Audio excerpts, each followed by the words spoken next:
सत्याचा मोर्चा स्थळी पोलिसांचा फौजफाटा तैनात करण्यात आलेला आहे। सीसीटीव्हीच्या माध्यमातून पोलिसांची मोर्चावर नजर असेल। आंदोलन करताना रेल्वेचं नुकसान करू नये, पोलीस निरीक्षक संभाजी कटारे यांनी हे म्हटलेलं आहे। अनुचित प्रकार घडल्यास पोलिसांशी संपर्क साधण्याचं आवाहन देखील करण्यात आलंय। छत्रपती शिवाजी महाराज टर्मिनस या स्टेशनवरती किती पोलिसांचा फौजफाटा लागला आहे आणि काय आवाहन करणार? मोर्चाच्या अनुषंगाने पोलीस स्टेशनच्या हद्दीमध्ये योग्य ते बंदोबस्त लावलेला आहे। प्रत्येक सेक्टर वाईज बंदोबस्त लावलेला आहे।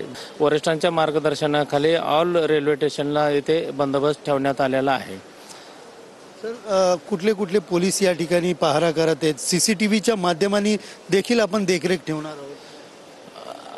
प्रत्येक मुंबईमध्ये प्रत्येक रेल्वे स्टेशनला सीसीटीव्ही कव्हरेज आहे, सीसीटीव्ही लावलेले आहेत आणि पोलीस प्रत्येक रेल्वे स्टेशनमध्ये पोलिसांचा योग्य ते बंदोबस्त ठेवलेला आहे। कॅमेरा पर्सन प्रेम मोरेसह सुनील जाधव, TV9 मराठी, मुंबई।